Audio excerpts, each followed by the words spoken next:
it was easy to keep airplanes in the area by cycling them through there at 2.5 hour missions. Did you ever come close to getting shot down? Real close. I don't know. I don't think so.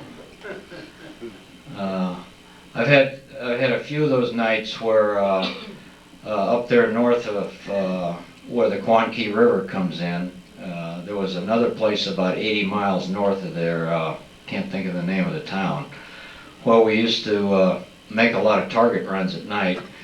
And I've been in there and seen, it seemed like every place I looked there was flak. And you don't really, it's not fright, or you're really not even thinking too much about it. It's there, but a few nights I've looked around for a black spot. Some place that didn't have lights in it, and headed for the black spot just to get out of there. But I don't think so. Never got hit, so I guess it wasn't too close. Okay. Yes, sir, John? Mark, if you're all through with your F4, bring everybody up to date on the B-24. I've run out of stories. Yeah, that whole story can be told in very few words. Slow. We have a contractor who's he's a small contractor in that his operation is small and he has a very small workforce, and it cycles. It goes anywhere from 1 to 2 people to 8 or 10 people, but I think it's on the shorter end of that number most of the time. And what he's done so far with the B-24 is really great. The fuselage is probably 90% complete or close to it. Complete on his definition. There are some contract disputes that we're going through that are kind of meaningless as far as the bottom line is concerned. But he's done some inside work that he doesn't feel was in the contract, but he's gone ahead and done it anyhow. And I think we've agreed that we'll take the airplane, we'll take the fuselage as is as soon as he completes the little bit of work that's left in the outside, and work on some of the inside projects after we get it up here in the floor. So I hate to give everybody a date. Anytime you start giving dates, you're usually wrong. But that fuselage is just about complete. Now he has a lot of work to do on the wings. And he was originally going to get wings from someplace else. He couldn't do that, so he's rebuilding the wings that we brought to him from the Great Sitkan Island in the Aleutians, and they need a lot of work. So he's in the process of recovering those wings. Those wings are in amazingly good shape inside, but of course corrosion has eaten the outside of the wing. So he has a good frame to work with. He just needs to recover them. I don't think that fuselage is too far off. What do I mean? Maybe 4 or 5 months. Maybe. Maybe it's less, I don't know. He's located in Del Zorro, California. It's about 40 miles east of San Diego. And he's right on the border. He gets a lot of cheap labor that way.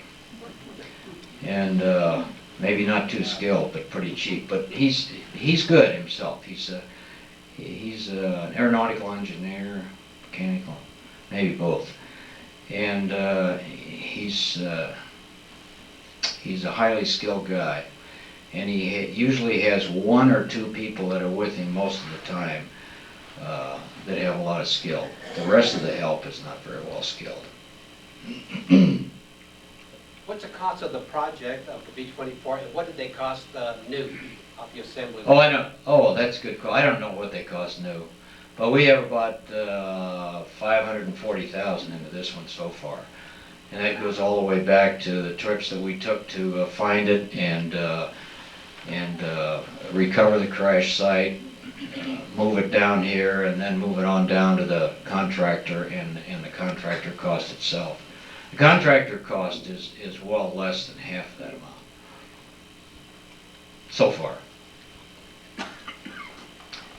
Okay. What else do you do in your Air Force Oh, 36 years. What did I do in those 30? Well, let's see, I moved 26 times, for starters. When I came, after I came back from, Vietnam, well, I went to Japan. I told you a little bit about that. And I commanded an RF-4C squadron in northern Japan until 1971, and came back to Shaw Air Force Base and stayed in reconnaissance for another year, and then went to the Naval War College in 71 and 72, and came to Hill in 1972. And I was here for 3 years in a couple of the directorates up here, the distribution director and the maintenance director. And then I went to McClellan, and I was the vice commander at the center there, and then went back to Dayton, Ohio, still in the logistics business, and commanded the acquisition logistics division, and then came back to Hill as a commander in 83, 84, and then back to Wright-Patterson. And my last assignment was vice commander of AFLC. How do you feel about the accomplishment the United States did in Vietnam? There was one key word in the question that I missed. How do I feel about what? What the accomplishments of Oh, the accomplishments. of the United States in Vietnam in the history of it? Well, if you look at it from a political sense, I guess we failed. But if you look at it from purely a military operation, the operations were very professionally conducted. It was just that often we had politically selected targets, and we had a lot of political constraints that probably kept us from doing what we really wanted to do in that war. What we really wanted to do was to make sure that South Vietnam stayed free, if that's the right choice of word, stayed in the same arrangement they were when the war started. Well, we didn't get the job done. So how do I feel from the standpoint of historical perspective? It was we probably didn't do too well. The U.S., that is. Not necessarily the U.S. military. But I don't think the United States policy governing that era was designed to win that war. Okay. Okay, Deloy, you don't need to give me a souvenir, just tell me to leave. Tell me where the off switch is.